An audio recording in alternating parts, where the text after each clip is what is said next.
Ce soir, nous avons le plaisir de recevoir Jean-Bernard Pouy, qui vient dans le cadre du festival Noir sur la Ville, donc, qui est un partenaire de longue date maintenant de la bibliothèque de Saint-Brieuc. Donc, je voulais remercier Alain Le Plouic, qui va modérer la soirée ce soir avec moi, et qui est le président de Noir sur la Ville, voilà, qui organise un peu tout ce grand festival du noir, qui a lieu à Lamballe pendant tout le week-end. Donc il va y avoir des dédicaces, il va y avoir plein d'auteurs, il va y avoir des rencontres, donc beaucoup de choses de prévues. Donc il y a Marin Ledin notamment qui vient, Hugues Pagan, Fred Paulin, Romain Slocum, Sophie Enaf, plein d'auteurs voilà, que vous connaissez peut-être ou que vous aurez l'occasion de découvrir à cette occasion. Donc Jean-Bernard Pouy. Ouais, c'est moi. Voilà. Et la famille qui est donc un grand auteur de romans policiers. Adepte de non, pas policier. Ça commence ça commence pas bien. Pardon. Alors. De romans noirs. De romans noirs. Qui est un adepte du roman populaire. Mais oui, parce que il y a une guerre toujours avec la syllabe po. Il y a Billy Po. Et alors au moins, l'Oulipo dit littérature populaire, potentielle. Popo même, disons. Mais sinon c'est policier, mais bon, il y a énormément d'auteurs de ce genre-là qui n'écrivent pas des romans policiers, donc ils écrivent des romans noirs, des romans d'énigmes, du thriller, enfin ça dépend. Donc le roman policier a squatté un peu tout le monde, et on essaie de lutter, ça fait 20 ans, je lutte contre, sans aucun résultat. J'ai l'impression d'être un homme politique dévoyé. Je dis pas ça pour vous. Hein. Bon, je continue quand même. Hein. Oui, vas-y. Donc, vous avez écrit plus de 40 romans et nouvelles. Vous êtes un auteur prolifique. 100. Oui, c'est vrai, pardon. J'ai écrit plus de 100 bouquins, 150 nouvelles et une centaine d'articles. Mais bon, il n'y a pas que des romans, il y a des brochures, mais édité. Je me fie à ça parce que je me dis, si un éditeur a accepté de publier ça, c'est que ça doit avoir un petit intérêt. De temps en temps, même, je me demande pourquoi, mais enfin ça c'est un autre problème. Mais donc, pardon ? Moi pas, je me demande pas pourquoi. Je vous remercie, madame. Non, mais par exemple, j'ai écrit La bataille de Cronenbourg. 1664, il y a un document historique avec vraiment des preuves et tout, un vrai discours d'historien, et ça a été publié. Alors je veux dire, à partir de là tout est permis, et je m'en suis pas je l'ai fait beaucoup, quoi, enfin vraiment beaucoup. De polar j'en ai écrit une cinquantaine. Mais c'est pas la peine de me regarder comme ça. Non, mais je regarde comme ça parce que j'étais en train de me dire, mais 40 c'est vrai. J'ai confondu en fait, 40 c'est le nombre d'auteurs à peu près qui vient à Noir sur la Ville cette année. Tu seras pas oui, mais tous les bouquins qui sont exposés à Lamballe n'ont pas été écrits par moi. Non. Il y a quand même beaucoup d'autres auteurs parce aussi. Parce qu'il y a beaucoup de merde dedans. Okay. Là c'est Alain qu'il faut regarder. Donc vous êtes effectivement très prolifique. On l'a déjà vu doté quand même d'un solide sens de l'humour. On retrouve beaucoup de vos livres. Oui, c'est ma marque, disons. Voilà. On trouve aussi dans les derniers, notamment dans Lord Gwynplaine. Donc ce soir, on va parler de votre œuvre. On va parler aussi des 2 derniers ouvrages que vous avez publiés. Donc Mazad, qui a été publié chez Gallimard à la série noire, et Lord Gwynplaine, que vous avez écrit avec Patrick Rénal, et qui a été publié chez Albin Michel l'année dernière. Donc Alain, tu voulais peut-être rajouter quelques éléments ? Non. En tout cas, oui, merci. Je voulais remercier la bibliothèque municipale et la ville de Saint-Brieuc pour ce partenariat qui existe effectivement depuis déjà 4 ou 5 ans. C'est important pour nous. Je trouve que ces rencontres, sur le festival, il y a beaucoup d'auteurs, hein, et donc on les rencontre. Il y a beaucoup de collectifs en fait, alors qu'ici on a la chance de pouvoir avoir un auteur à la fois, et c'est une rencontre encore un vrai, voilà. Je trouve que c'est vraiment cette proximité est très appréciable aussi. Voilà, moi ce que j'avais envie de poser comme question à JB, parce qu'en fait pour commencer à introduire la discussion autour de Lord Gwynplaine, c'est cette passion de l'écriture que tu as, et puis des jeux d'écriture que tu as développé avec les papous dans la tête, avec le personnage du poulpe, et puis avec toutes les collections que tu as pu essayer de créer, ou tu as créé à un moment donné. Hein. Oui, alors l'ordre Goupil, c'est un peu différent, c'est que quand on écrit à deux, effectivement, il faut éliminer ce qui fait votre écriture, enfin ce qui fait le charme de votre écriture, et l'autre en face, pareil. Donc il faut trouver un juste milieu pour éviter que ce soit le bouquin de l'autre. Donc c'est une bêtise presque quasiment oulipienne, c'est-à-dire qu'on a décidé de réécrire le Comte de Monte Cristo.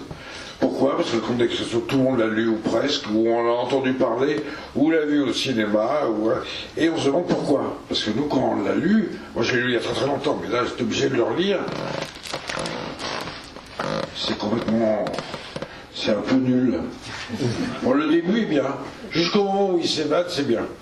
Jusqu'au moment où il devient riche, pourquoi pas. Mais après, qu'est-ce qu'on se fait chier? Enfin bon, après, c'est terrible. Bon. Alors, donc on s'est dit, pourquoi ce livre, cette vengeance terrible, dans un milieu qui est loin du nôtre, c'est le monde Louis-Philippard, où on marie les filles, où on parle que pognon, où il y a... Enfin, c'est très très bizarre que ça ait eu cette importance. Alors il y a le plaisir effectivement pour un lecteur de voir un inconnu venu d'ailleurs, complètement, parce que le lecteur il sait, contrairement au héros, au personnage du bouquin, il sait qui est qui, mais on se disait c'est quand même bizarre, alors on va essayer de l'actualiser, de faire ça, on l'a situé un peu à la fin des années de Sarkozy, quoi, disons. Et ça a été très facile. C'est pas Louis-Philippe, mais c'est Sarkozy. Bon, enfin, en même temps, c'est pas très, très, très loin. Alors, il y avait des choses à changer, évidemment. Bon.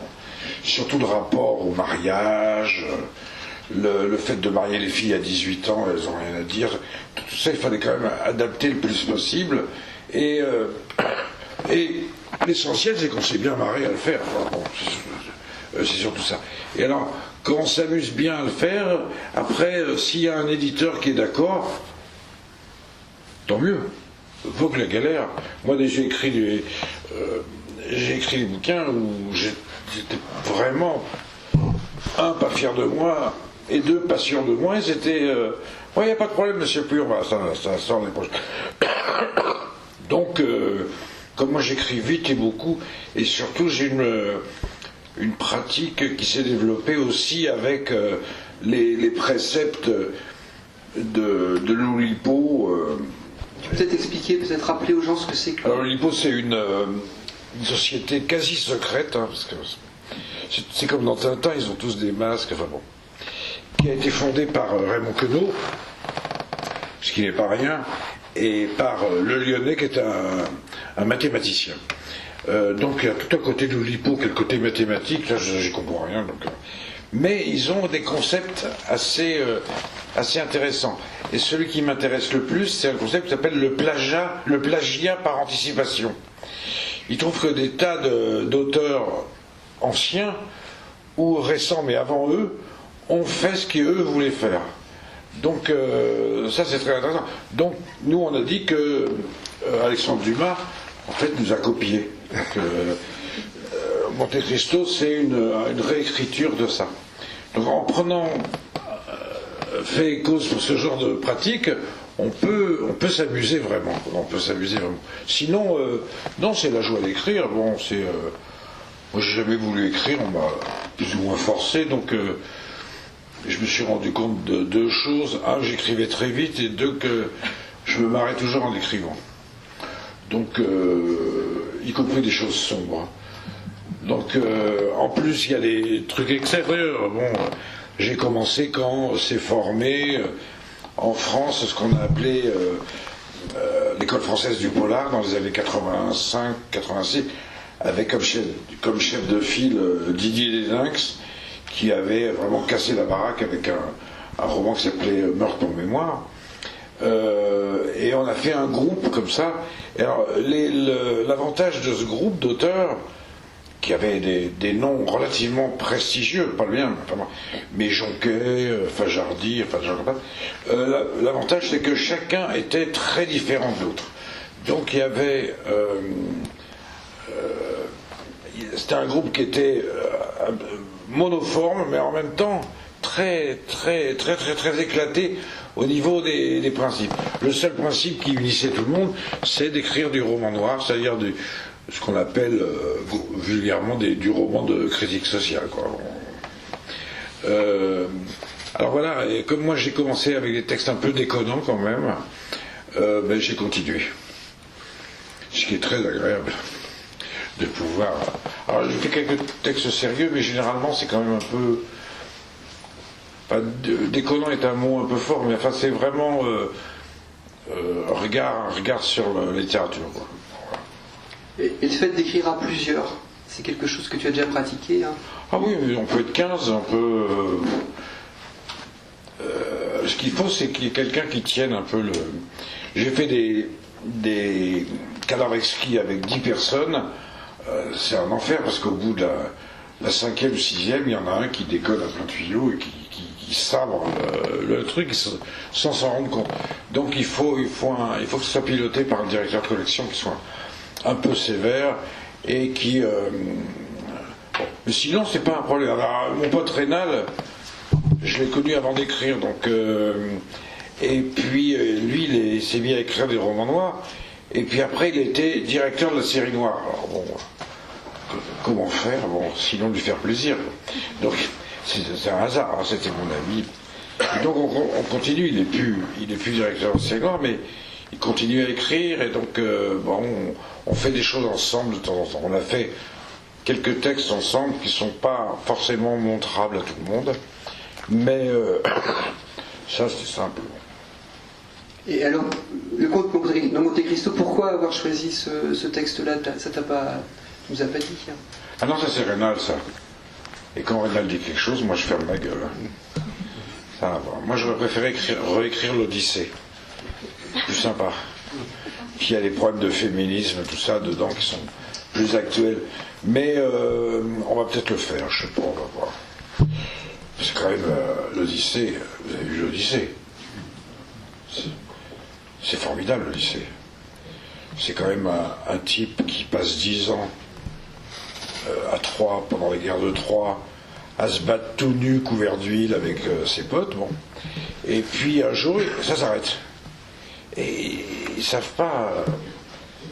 ils sont un peu déçus, quoi, ça leur manque. Donc il faut qu'il rentre. Et lui, il sait qu'il va rentrer à Ithaque, où Bobonne fait de la tapisserie en attendant. Bon. Et il n'a pas vraiment envie. Bon, il s'est tellement éclaté avant qu'il n'a pas envie.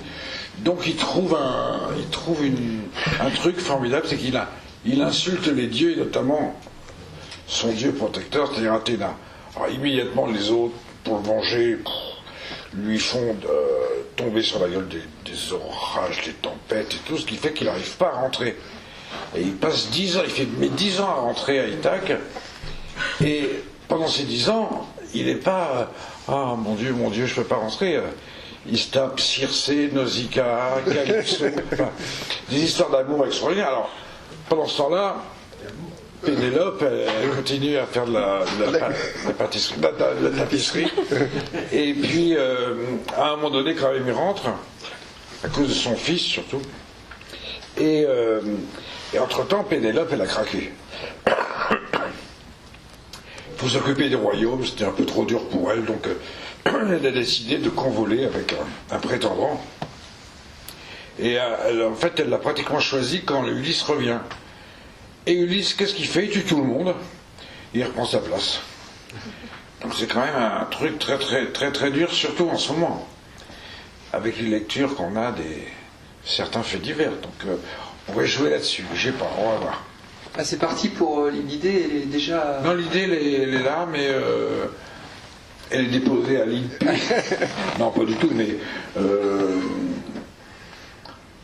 ce qui est le plus difficile là-dedans, c'est pour ça que personne s'y attaque vraiment, c'est que cette histoire complètement, qui n'est pas assez répétitive en fait, elle est sauvée par l'élégie. Enfin, c'est un récit poétique élégiaque, et ça c'est très difficile à écrire, surtout pour des gens comme nous, quoi.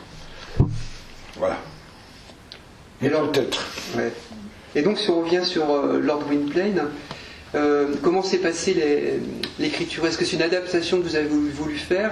Qu'est-ce que... Ah ouais, on a suivi Monte Cristo chapitre par chapitre. Alors j'ai commencé, donc j'ai les chapitres impairs, et Rénal après avait les chapitres pairs. Et après, quand on a relu, on a un peu mélangé, de façon que ce soit pas aussi automatique. Mais très très très vite, on s'est calé sur l'écriture de l'autre. C'est-à-dire, on n'est pas le malin, il fallait quand même que le projet existe. Mais avec lui, j'ai fait des choses un peu plus démentes. Une fois, on a fait un bouquin qui s'appelait Chasse à l'homme, je crois. Et on avait le même ordinateur. Donc on avait décidé de s'envoyer des textes de 1000 caractères, et on s'arrêtait à 1000. Alors des fois, ça s'arrêtait au milieu d'un mot, bon. Et on envoyait ça à l'autre, et il continue, et on s'en parlait pas. C'est-à-dire qu'on voulait pas... Et c'est un texte assez incroyable, parce qu'on s'est étonné nous-mêmes, quoi. Enfin, bon.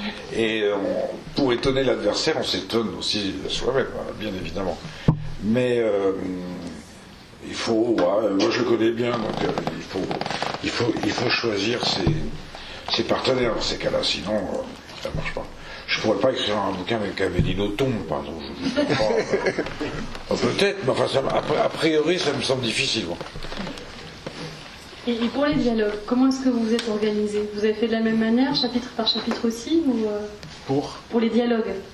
Parce que les dialogues mais si on prend un chapitre de Dumas et on le traite à notre manière, dialogue compris, et puis après, je vous dis, quand on l'a relu, on a un peu supprimé des choses, et puis surtout on a supprimé plein des corps de texte entiers de Dumas. Parce que Dumas, il ne faut pas oublier qu'à l'époque, il était payé à la ligne. Alors, il en profitait. Alors, quand il y a un personnage qui monte dans un tilbury, tu as droit à 3 pages sur l'historique du tilbury. Bon, donc, ça, on a viré. Et puis, de temps en temps, on a... alors, en plus, Dumas, il est... je ne sais pas ce qu'il fumait à l'époque, mais... à la fin, il y a des trucs, parce qu'on l'a lu vraiment patiemment, en faisant un peu des diagrammes, et il raconte n'importe quoi, il mélange les personnages, il y a des personnages qui sont morts qui reviennent, enfin bon, on fait pas gaffe dans la lecture, parce que c'est pas les personnages principaux, mais enfin, c'est un peu n'importe quoi, donc c'est agréable, hein, mais on a essayé de résorber tout ça. Heureusement, sinon ça ferait 1500 pages, ce qui serait insoutenable. Alors, qu'est-ce que vous avez trouvé actuel et intemporel dans ce roman-là, le roman de Dumas, qui vous a donné envie de l'adapter? Bon, alors, il y a d'abord... c'est une période idéologiquement assez compliquée, parce que c'est la fin de Napoléon, c'est après les 100 jours. Enfin, ça commence un peu au milieu, puis après. La chute de Napoléon et Louis-Philippe qui arrive, donc c'est une espèce de restauration, avec une bourgeoisie française qui se venge aussi, qui est très agressive, et ça ne parle que d'une chose, c'est de fric. L'argent, l'argent, l'argent. Les personnages sont délimités par leur pouvoir d'argent. Il y en a un qui a un pouvoir politique, mais à un moment donné, il le change un peu. Il essaie de passer du pouvoir politique au pouvoir financier. Donc c'est pas très très loin d'aujourd'hui, quoi. Enfin bon, qu'on réfléchit bien, c'est pas très... Ce qui change, c'est le rapport à la famille. À l'époque, la famille, c'était le père et le roi décident de tout, et les enfants et surtout les filles obéissent, quoi. Sinon, elles vont au couvent, je sais pas. Enfin, bref. Donc ça, on a un peu cassé ça, on a un peu torturé ça aussi, quand même. Mais pour que ça reste lisible, parce que bon, sinon c'est pénible. Mais nous on a, c'est pas le retour de Sarkozy à la place du retour de Napoléon, hein, faut pas pousser quand même. Mais c'est un peu une époque où tout peut changer très vite. Donc là on s'est appuyé sur les fameuses histoires de Libye, mais on n'en parle pas trop, parce que bon, on n'a pas non plus pas historien, moi, donc mais enfin c'est des notations qui expliquent un peu la manière dont les gens se comportent pendant le roman, quoi. Il n'y a pas de médiathèque, par exemple. Ça, non. Il y avait une médiathèque dans Dumas, mais on l'a enlevée parce que ça, on s'est dit c'est une connerie. C'est pas suffisamment actuel, c'est ça? Oui, c'est pas actuel. A contrario, est-ce qu'il y a des choses qui vous ont posé problème en termes de vraisemblance sur le duel, par exemple, sur le mariage arrangé? Vous parliez Voilà, de c'est ça. C'est des grands moments qui sont quand même peut-être des rendez-vous à l'époque de Dumas. Le duel, par exemple. Bon. Mais ça, on pouvait pas trop l'enlever. Mais en même temps, on l'a détourné. C'est-à-dire qu'on on a décrit des connards qui parlent de duel, mais qui iront jamais, parce que bon, les duels qu'il y a eu récemment, et qui Gaston Defer, Gaston Defer, qui est pas quand même un personnage. Enfin, si, c'est un personnage de roman. Il y avait le marquis de Cuevas et Serge Liffard, il y en avait un qui avait touché un peu l'autre à l'épaule, où ils étaient tombés en larmes l'un contre l'autre. Non, donc ça marche plus, mais on peut utiliser si on décrit un personnage qui dit moi je te provoque en duel, je vais le faire, c'est interdit, je m'en fous. C'est un critère du personnage. Après, il ne faut pas que ça se passe, parce que c'est pas possible. Mais à l'époque de Dumas avait c'était un roman d'engagement, le Comte de Monte Cristo, comme le roman noir un peu aujourd'hui, à ton avis? Ah, mais tous les romans, beaucoup de romans de cette époque sont quand même extrêmement méchants. Alors, dans le détail, ça part dans tous les sens, mais extrêmement critiques par rapport à la société où ils ont été écrits. Je prendrais comme exemple Les Habits Noirs de Paul Féval, qui est un truc complètement dément, bon, enfin, avec des personnages de tous les côtés.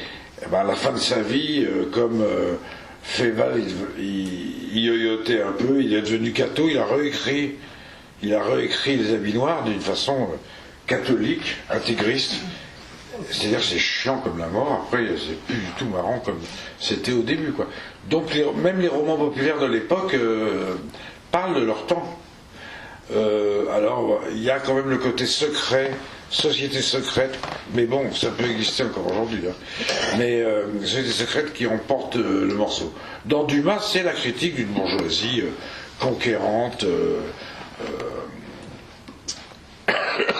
atroce, méchante. Alors, il parle pas trop des effets pervers et lointains de cette bourgeoisie, mais elle est là, elle dirige le truc. Et en même temps, comme elle luttait contre le retour de Napoléon, on s'aperçoit aussi que Dumas, il n'est pas dupe, même s'il était plus napoléonien qu'autre chose. Il prend pas tout, donc il y a des critiques aussi, donc c'est un peu un mélange. Et alors je voudrais dire un truc, c'est qu'on accuse Dumas d'avoir fait bosser son nègre Maquet. Or moi j'ai lu parce que Maquet envoyait des lettres à Dumas en disant bon, pour le prochain chapitre il faudrait faire ça. Le chapitre de Maquet c'est insupportable, c'est atroce. Bon, donc Maquet n'a pas dû faire grand-chose. Il a dû décrire les Tilbury, des choses comme ça. Ce qui emmerdait l'autre. Enfin bon. Mais non, et puis Dumas, il ne faut pas oublier, c'est un fils de général, il est métis, grand amateur de femmes. Alors là, c'est l'amour quand même, l'amour merveilleux qui domine. Il n'y a pas d'histoire graveleuse. Mais il y a des histoires aussi qui sont en rapport avec la connaissance de la science de leur temps. Donc, par exemple, une des héroïnes, elle tombe en catalepsie pendant 4 mois, tu vois. Et après, il la réveille et elle repart en Tilbury. Mais non, ça faisait peut-être pleurer Margot, ça intéressait les gens qui étaient adeptes des feuilletons, mais ça ne peut plus marcher. On était obligé d'adapter ça, ce qui n'était pas facile quand même de temps en temps. Et c'était un gros travail de documentation que vous avez fait Ah non, pas un gros travail. Non, on l'a lu patiemment, on en parlait lentement, chapitre par chapitre, en ayant un peu un œil aussi sur ce que ça allait devenir. Mais non, je suis pas Didier Deninx, moi. Non. Non, mais il faut garder le plaisir d'écrire. Si c'est pour se plonger dans les archives, moi sans moi. Voilà. Et je vous déçois, mais c'est comme ça. Mais tu t'es amusé, par exemple, à mettre des pièges pour Rénal dans ah la oui, suite, tout le temps, ça. Non seulement on se met des pièges, mais on supprime des mots qu'ils ont mis. Ils voient tout de suite. Hein. Par exemple, Rénal est un fanatique de bagnole. Et moi, j'ai pas le permis, alors bon, je passe pas pour ça. Donc. Et à un moment donné, l'autre, il est tellement riche qu'il s'achète 4 voitures, une Maserati, je sais pas quoi. Enfin, bref. J'ai dit non, une, ça suffit, vraiment. Ah, il m'a insulté pendant 3 semaines, jusqu'à temps que je laisse les 4 voitures, qui servent à rien, qui sont là pour... Enfin. Ah oui, alors, un des gros problèmes quand même du roman, c'est le fric, c'est le trésor. Parce que le trésor, dans une île à côté de la Corse, avec des pirates plus ou moins barbaresques, mais pas trop quand même, enfin bon, c'est un trésor absolument immense. Enfin bon, il y a des pierres précieuses, de l'argent, tout ça. Et là, on s'est dit comment faire. Bon. Et puis là, on s'est un peu documenté et on a trouvé que le trésor d'Escobar, de la drogue, ça devenait dément. Le fric arrivait tout le temps, ils ne savaient plus quoi en faire. Il y avait des bulldozers qui remplissaient des fosses de billets, ils recouvraient de terre, tout le monde disait ça va pourrir, mais ils ne savaient plus où les mettre. Et à un moment donné, c'est ça qui est assez marrant, c'est qu'Escobar, ne sachant plus quoi faire de cet argent, il a fait le bien. Il a construit des hôpitaux, des écoles, des avant de se faire gauler, évidemment. Mais ce qui est quand même fou, et la somme d'argent qu'il avait, qu'il récupérait, est insondable. Donc là, c'était une piste pour nous, quoi.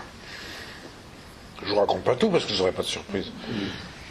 Alors il y a des choses aussi qui diffèrent avec le roman de Dumas, notamment le rôle du mentor de l'abbé Faria dans Le Comte de Monte Cristo, donc qui est Vargas dans le vôtre, qui a un rôle quand même qui est plus important. Moi j'ai trouvé en tout cas que celui de Faria, puisque il apprend énormément de choses à Erwan Le Dantec, qui au départ est un jeune homme innocent mais qui connaît pas grand chose de la vie finalement, quoi. Oui, mais en même temps, d'ailleurs on a aussi un peu, enfin on le dit que l'autre fait son éducation pendant des jours et des jours, mais des mois et des mois, des années même. Mais on n'insiste pas trop là-dessus pour une raison simple, c'est que le personnage de Dantec, il est jeune, tout ça, mais enfin, c'est pas non plus un débile profond, quoi. Il est quand même pilote, enfin, il est capitaine de vaisseau, il n'est pas arrivé là en marquant 1 égale 3. Hein. Bon, donc, il a une certaine culture. L'autre lui apprend plus de choses, mais c'est pas non plus l'analphabète complet qu'il est ou presque complet qu'il est dans Dumas. Voilà. Mais bon, arrête de poser des questions. Des questions quoi? Mais justement, là, peut-être qu'avant de peut-être parler avant de parler peut-être de Mazad, peut-être que vous avez des questions à poser à JB sur ce roman, là où la méthode d'écriture, etc. Le fait de travailler à deux, c'est quelque chose de quand même assez compliqué, en fait, malgré tout. Les chapitres étaient envoyés, vous envoyez les chapitres, comment ça se passe Par ordinateur. Oui. Mais enfin, Herman Chatrian, ils étaient deux. Hein, c'est pas la première fois, vraiment pas la première fois. Non, c'est très facile d'écrire quand on s'entend. Moi, je m'entends très bien avec Patrick. Mais une fois qu'on s'entend sur le style, c'est-à-dire que moi, je n'essaie pas de copier Rénal et lui, il n'essaie pas de me copier. Et en même temps, on se corrige un peu. C'est-à-dire, dès que je déconne, là, il corrige un peu, il remet ça. Et moi, pareil, sur d'autres côtés. Donc, non, comme on s'entend bien, il n'y a jamais de problème. Enfin bon, il faut être d'accord. Hein, quand on reçoit les textes, on les relit, il faut être d'accord avec le texte corriger ou envoyer l'autre. Et c'est quelque part un style commun d'une personne en dehors de vous deux qui se crée à un moment C'est donné. entre nous deux. Alors, comme on se connaît bien et qu'on aime le roman noir, on a une stylistique qui est proche de je sais pas comment dire, mais du roman noir traditionnel, un peu, bon, à la française. C'est pas du Elroy, évidemment, mais en même temps, ça va tout seul, parce qu'on sait très bien que si par exemple Bazad se termine par un chapitre où je m'éclate, je fais une espèce de grande litanie en une seule phrase, une monophrase qui dure, je sais pas combien, 6 ou 7 pages, et un peu illuminée comme ça. À Rénal, il me l'aurait jeté dans les dents en me disant bon, mets un point là, et puis explique pourquoi tu as dit ça, bon, enfin bref. Donc, avec lui, je fais pas des choses que je sais très bien. Enfin, je sais très bien que ça va pas lui plaire. Enfin, ou ça va pas lui plaire, ou il dit jamais ça. Il dit jamais ça. Il dit ça colle pas avec le projet. C'est un ancien directeur de collection. Hein, bon. Donc je dis oui, chef. Mais non, fais attention. Et Rénal, lui, il a un défaut. Je peux en parler parce que c'est mon pote. C'est que l'écriture, tout ça, c'est aucun problème. Mais au bout d'un moment, les histoires, il sait plus. Il sait plus quoi raconter, il sait plus où il est, il sait pas ce que ça va devenir. Là, il n'y avait aucun problème puisqu'on suivait pas à pas un roman très très célèbre. Donc, il n'y a pas eu cette aigrie-là. Alors Mazad, justement, hein. Donc là c'est toi tout seul. Oui. Tout d'un coup, je réfléchis. Non, c'est moi, c'est le monde, c'est tout un... Non, mais c'est un roman noir, donc c'est un roman qui décrit une facette de notre monde contemporain qui peut poser problème, qui peut faire réfléchir, qui peut faire drame, qui peut... Alors moi, comme je suis plutôt un rigolo, j'essaie de m'échapper de ça, mais en même temps, en restant toujours quand même un peu... J'essaie d'être toujours un peu grave, un peu... Mais dans le texte, ça je peux pas en empêcher. Je mets des... Je suis un admirateur de Queneau, alors bon... Je mets des essais... des essais d'orthographe, et puis surtout des blagues. Et plus les blagues sont lamentables, plus je suis content. Le lecteur, moins, hein, parce qu'il y a des lecteurs qui me chopent en me disant alors là, t'aurais pas dû, l'histoire, page 82, avant ça. Mais bon, c'est un vrai rapport qu'on a avec le lectorat aussi. Bon.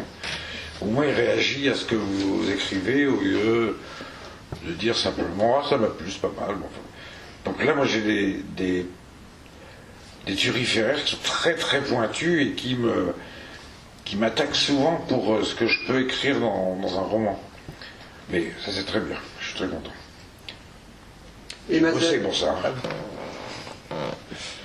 Et Mazad, alors l'idée de ce livre était venue comment? C'est toutes ces actes qui se sont développées. Oui, c'est ça. Alors, moi, j'ai connu la ZAD de Stevens. J'ai connu dans le Nord, celle de Roibon, et dans le Nord j'ai vu la construction ce qu'on appelle les plateformes multimodales, c'est-à-dire des espèces d'endroits absolument incroyables, on dirait Cap Canaveral, où il y a des trains, des camions et des containers, éclairés violemment, comme ça.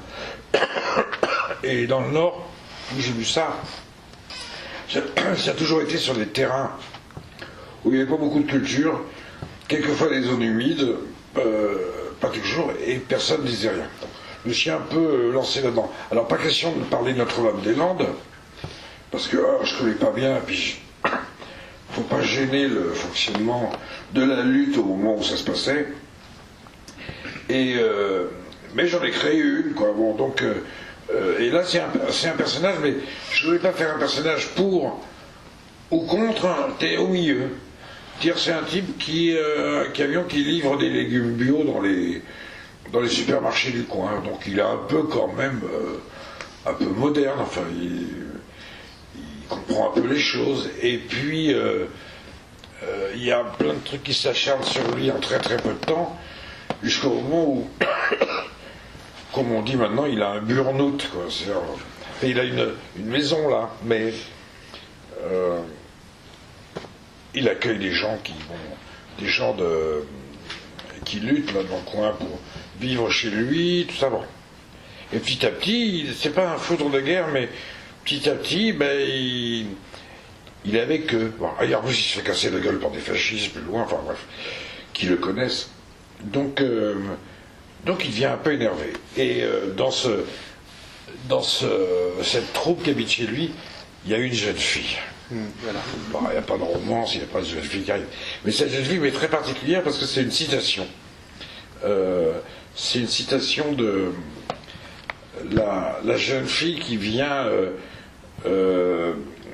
demander l'aide de Philippe Marlowe dans le roman Chandler, La petite sœur, Little Sister, qui est une pauvre fille un peu qui a l'air de sortir de l'église. Alors Marlowe, lui, qui est une grande gueule, évidemment, il accepte de l'aider, mais enfin il se fout d'elle. Il la secoue un peu de la manœuvre, alors qu'il se fait pendant tout le roman mais manipulé par cette fille, mais d'une manière magistrale, ce qui fait qu'elle obtient tout de lui, alors qu'il ne voit rien arriver, lui, le grand détective. Donc je voulais faire un peu ça aussi, je faisais un hommage à cette fille qui s'appelle, je ne sais plus maintenant. Camille. Hein? Dans le livre, c'est Camille. Non, oui, mais le roman de Chandler, sa fille s'appelle, elle a un nom extraordinaire, enfin bon, bref. Et je voulais faire ça. Et aussi parce que c'est une fille de riche et elle a voyagé beaucoup, la famille qui habite loin, donc ça, j'ai pas beaucoup voyagé, mais enfin, j'aime bien parler de trucs que je connais qui sont un peu improbables. Grindelwald en Suisse, des choses comme ça, où on n'attend pas que des romans noirs se passent là, mais c'est ça qui est marrant. Donc, alors il s'enfonce là-dedans, il avance, il croit l'aider, il croit résoudre un problème qu'elle a, et puis en fait, il va directement dans l'horreur, dans l'erreur, pardon, et à la fin, alors là, il pète vraiment les plombs, quoi. Mais je dis pas parce que, comme on dit maintenant, spoiler, divulgacher, divulgacher. Alors là, c'est marrant parce que là, on est avec quelqu'un qui est pas très spécifié culturellement, un peu, mais, et donc on peut y aller là, un peu, avec les blagues, les remarques, ce qu'il apprend aux autres, tout ça, c'est très agréable. L'essentiel de l'écriture, c'est que ça soit agréable à écrire et à lire, mais aussi à écrire. Et quand vous voyez des écrivains qui disent « Ah, j'en ai bavé, j'ai failli divorcer 3 fois, au chapitre 15, j'étais au bord du suicide », t'as qu'une envie de leur dire « C'est arrête, fais autre chose, fais de la banane bio, ou n'importe quoi, va à Trémargat. » Mais ça, c'est un truc très français. Les écrivains français, ils ont une mythologie particulière, quoi. Il faut l'écriture est une douleur.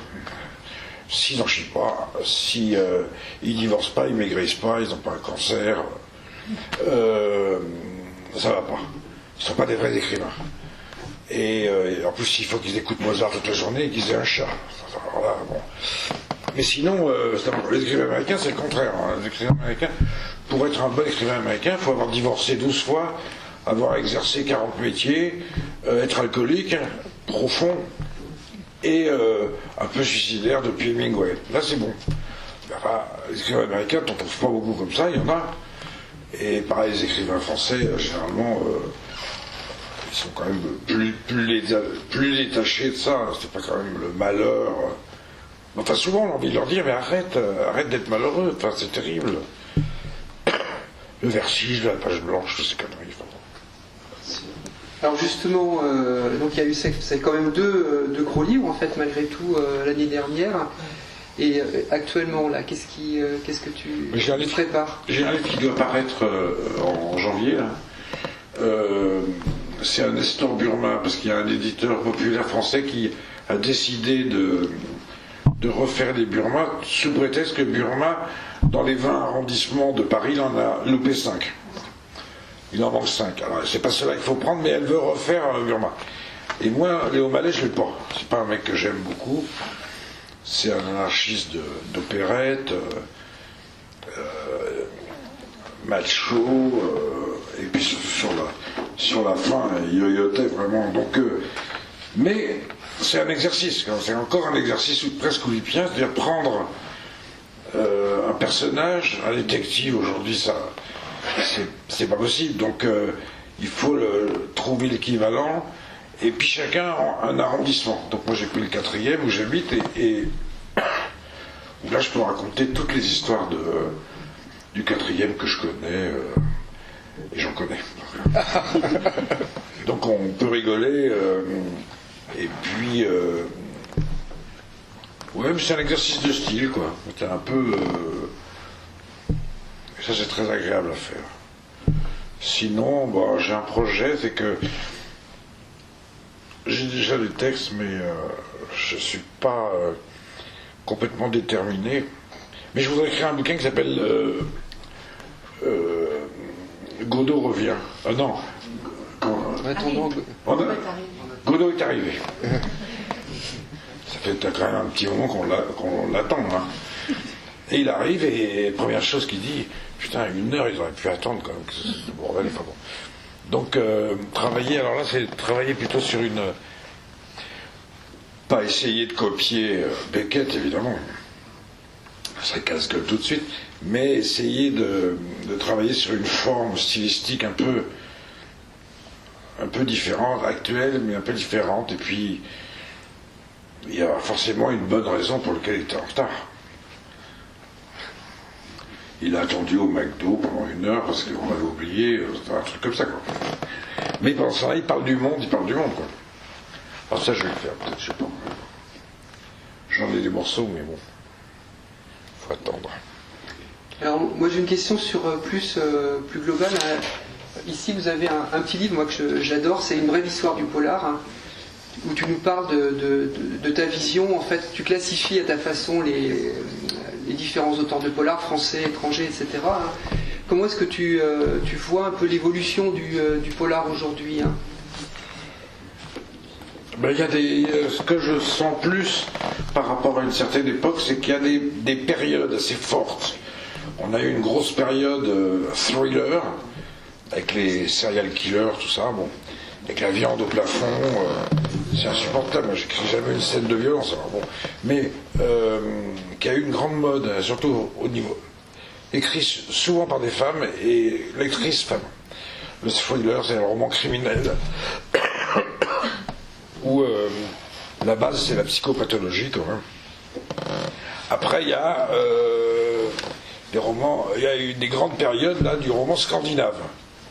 Ça nous était mort de rire parce que bon, la première page généralement il fait le temps qu'il fait à Saint-Brieuc ce soir, en plus froid. Il y a un mec il vient de se faire virer du bar, le seul bar à 30 km à la ronde. Bon. Et il marche, et puis on apprend là que sa femme l'a quitté, tout ça. Enfin, bon, bref. Et puis en passant le long il y a de la neige, et en passant le long d'un chemin, il y a des congères, et il y a une main crispée qui sort d'un congère, et alors on se dit, ça y est, c'est parti. Bon. Donc, au bout d'un 3 ou 4, on a un peu marre, quand même. Bon, c'est un peu différent. Alors, les Scandinaves, en plus ils ont des noms, mais Arnaldur Indridason, il se rapproche plus du noir pur, dans le sens où il y a quand même une critique sociale de la société islandaise. Maintenant, la société islandaise, ça va vite fait le tour. Ils sont 300 000. Bref. Donc là, ça disparaît un peu. Il y aura d'autres.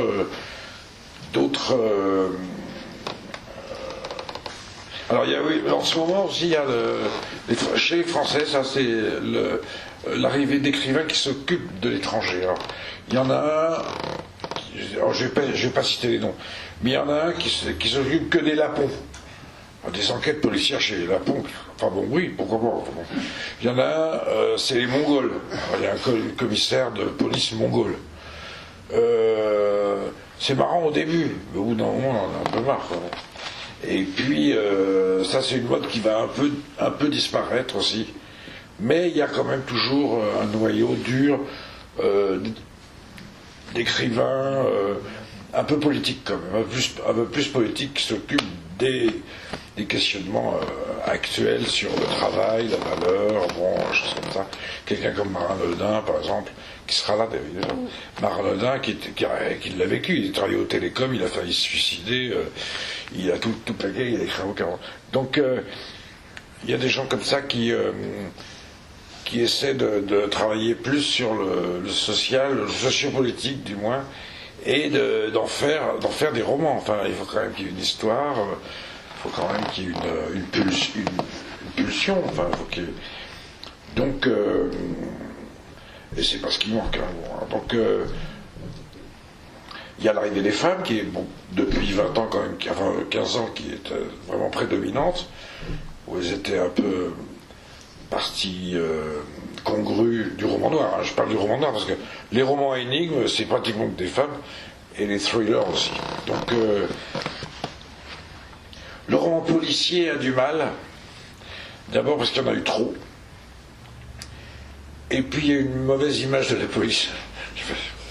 C'est difficile d'avoir un héros qui soit essentiellement policier, hein, ou alors il faut qu'il emmerde tout le monde et qu'il dénonce son chef, quoi. Enfin, il y en a encore, mais c'est pas, on a moins de passion qu'avant. Alors quelqu'un comme Ellroy, par exemple, bon, Ellroy il met le tout, lui, c'est du thriller, du roman policier et du roman noir. Donc il arrive à tout faire. Donc là, évidemment, mais enfin il faut être costaud pour faire ça. Ce qui n'est pas mon cas, mais au bout de 150 pages, je fatigue. Hein. Et parmi les auteurs contemporains français, lesquels appréciez-vous particulièrement? Vous parliez de Marin Ledin tout à l'heure. C'est vrai qu'il y a une tendance au noir qui s'est quand même beaucoup développée ces dernières années, sur le polar rural notamment. Enfin voilà, il y a tous les... Oui, mais le polar rural, parle de Martin Louis ou des gens comme ça. Moi, ça me fatigue. Parce que il n'y a pas grand-chose à raconter. Et quand on le connaît un peu, ce monde rural, un peu, bon, ben, il n'y a pas d'énormes surprises. Il y a eu un polar rural assez fort après 68, au moment de ce qu'on a appelé le néo-polar, où il y avait quand même beaucoup de romans qui se passaient à la campagne. Alors c'était toujours des gens qui se réfugiaient là et qui vivaient comme des bêtes de l'ancien temps. Mais c'est fini, ça vit. Non, moi je voyais des trucs bien, mais non, c'est pas ma tasse de thé. Moi. C'est ma tasse de bouse, non, ma tasse de lisier. Sainte-Thérèse de Lisieux.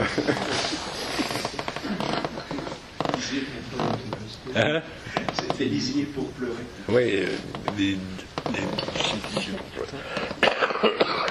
Mais là, vous avez peut-être des questions à poser à Jean-Bernard Pouy, hein, pas seulement sur les 2 derniers romans, mais peut-être sur d'autres choses, hein, sur sa capacité. Oui. Moi, j'aimerais savoir ce que sont devenus les papous dans la tête. Est-ce qu'on a espoir de les voir? Il y en a toujours une personne en assemblée qui a posé cette question. Désolée. Merci. Non, mais ça fait quand même longtemps, donc ça prouve que c'est une vraie perte, que c'est un vrai drame. Mais ils sont devenus rien.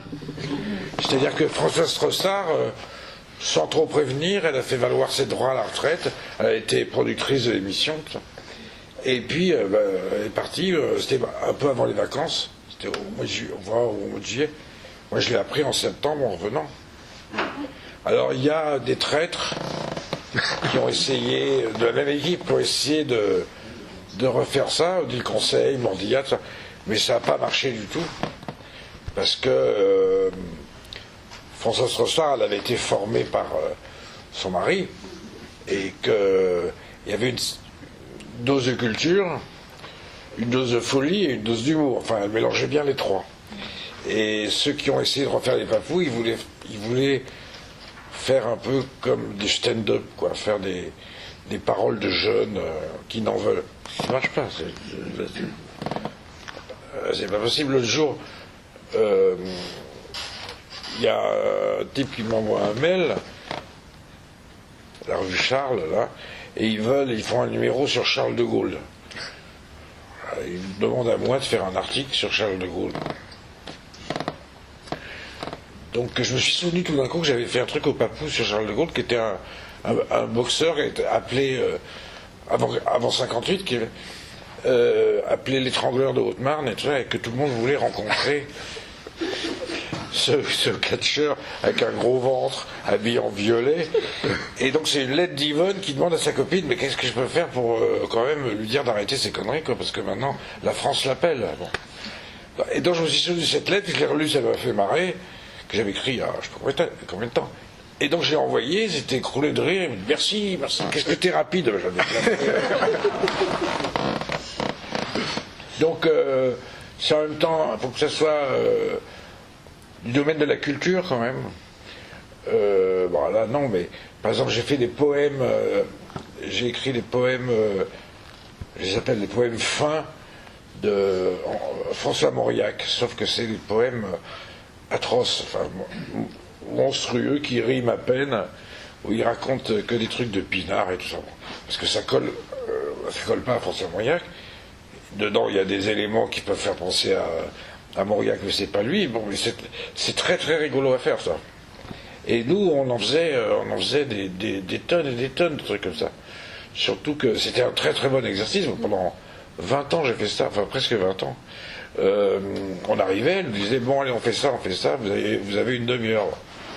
Alors quand il y en avait un qui disait ouais mais alors en vers, elle disait oui en vers, tout le monde disait ta gueule. Et puis il y en avait un troisième qui disait oui mais des autosyllabes. Oui autosyllabes exactement. Donc c'était un entraînement. Et en fait on est entraîné à écrire vite, pas immédiatement mais bing bing bing, ça entraîner vite sur n'importe quoi. Et ça, c'est un entraînement pour écrire extraordinaire. Enfin, c'est un atelier d'écriture permanent. Et je revois encore des anciens Papous. Patrice Delbourg, par exemple, je le vois souvent, il regrette lui aussi. Et l'autre jour, il m'a dit, je regrette parce que c'était toutes les semaines ou presque, on bossait, absolument pas dans la douleur.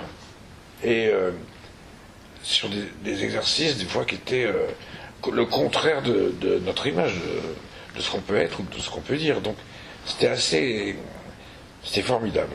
Et on s'amusait bien en plus. Et puis il y avait des gens formidables, c'était pas que des écrivains, quoi. Il y avait Coeco, des peintres, Coeco, Zimmert, il y avait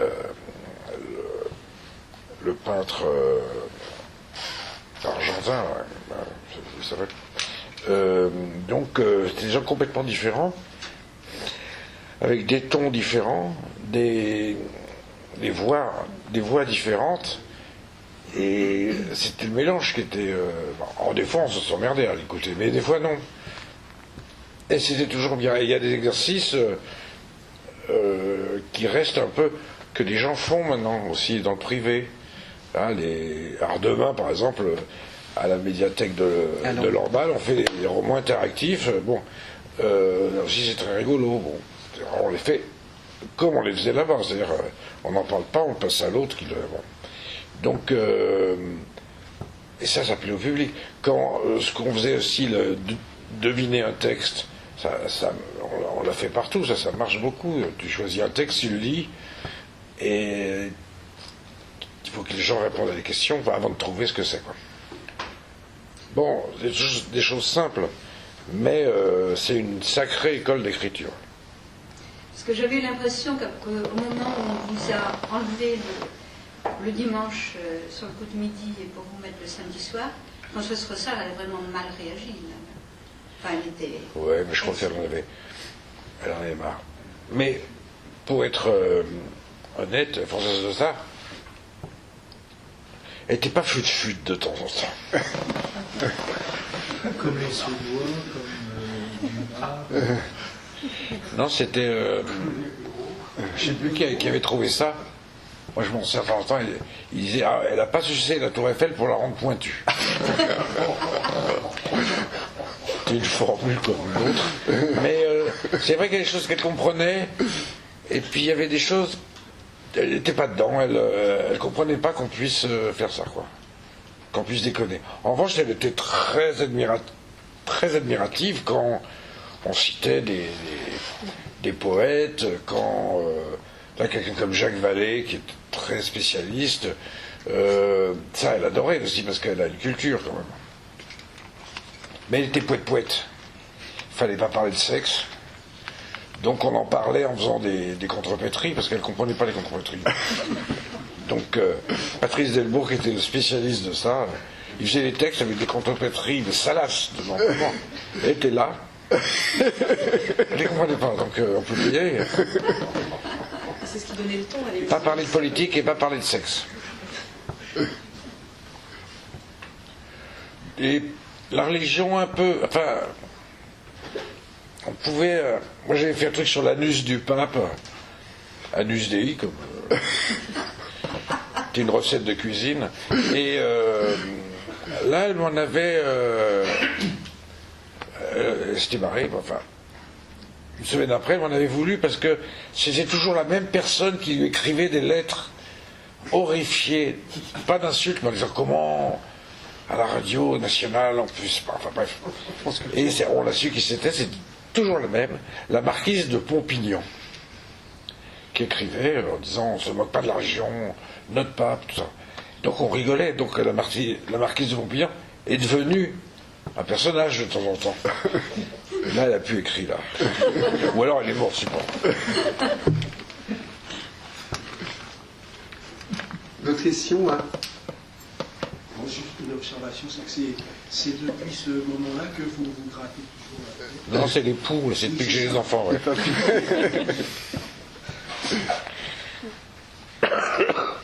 Bah attends, avant, ça s'appelait, cette émission, Bertrand Jérôme, s'appelait Le cri du homard. Ah, de cri de l'ormeau. Oui, ça fait pas mal de temps, je pense que vous venez à Lamballe, au Festival Noir sur la Ville. Est-ce que 20 ans. 20 ans. Est-ce que vous pouvez nous en parler un peu, parler de du plaisir que vous y trouvez, de ce compagnonnage que vous avez aussi avec les auteurs. Vous êtes plusieurs, je crois, à vous retrouver. Ouais, les auteurs, on se connaît. Hein. Ouais. On se connaît, donc on se rencontre. Alors c'est vrai qu'il y a beaucoup d'auteurs et qu'il y a des festivals dans lesquels vraiment on veut aller. Ouais. On rencontre, mais eux, ça les emmerde parce qu'il faut qu'ils choisissent, il faut qu'ils varient, il ne faut pas toujours les mêmes. Et non, ça aussi, c'est un phénomène qui est apparu pareil avec le début de l'école française du polar, et notamment le festival de Saint-Nazaire, c'est-à-dire il y a 25 ans.